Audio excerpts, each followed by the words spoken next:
aya arakera ikibazo nk'ibisanzwe twaje kuri puresidi ya mesi akubwira ati umunyamugisha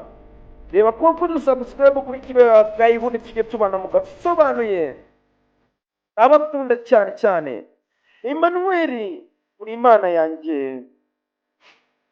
imbabazi zawe n'ubugwaneza birankurikira wankunze mbere y'uko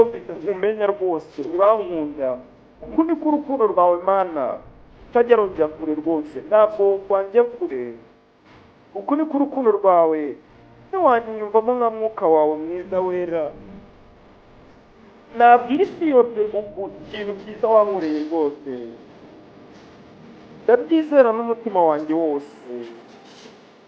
kubera ko ikintu cyose uvuze kibukuri kikaba ukuri rwose ntuzibeshye mwana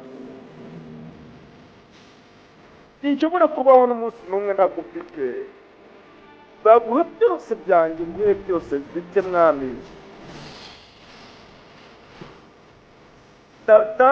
naributse rwose ariko wowe rwose waramigiye ntabwo uzigera untererana ndetse ubu ntabwo wahamagara inshuti mwami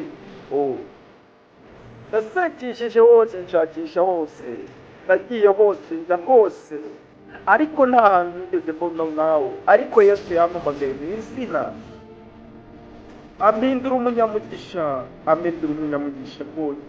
yampindura umunyamugisha yaranyegereje umunyamugisha cyane yapfunguye amaso yanjye ngiye gukunda nk'uko yabimbwiye rwose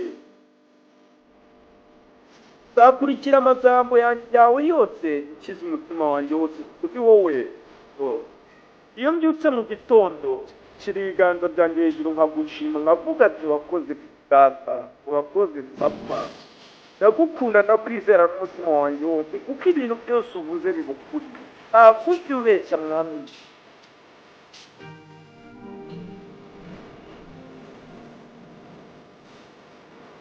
nshobora kubaho rwose n'umunsi n'umwe nagufite nzaguha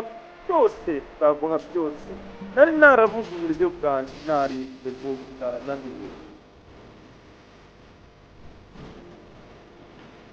ariko ntuwigeze untererana nta buryo navuze ko wanyita inshuti yanjye irabizi nagiye hose nshakisha hose ariko nta n'umwe nigeze ngo umeze nkawe yesu yampamagaye mu izina ubundi mba umunyamugisha ubundi agira umunyamugisha yaranyegereje ngira umunyamugisha afungura amaso yanjye ubundi ngira umunyamugisha byose ndabikunda hejuru y'amababi nanjye ndabigisha ndashima uwo mwami w'abami uzora ibi rya mwami cyubahiro cyawe mfite indirimbo nziza the blessing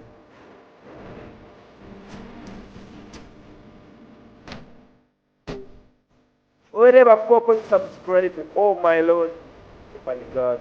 nyagasani wanjye amana niba koko subscribe kugira ngo ubundi tujye tubana mu gasobanuye ciao ndabakunda cyane mwese abakurikira kibeho gayi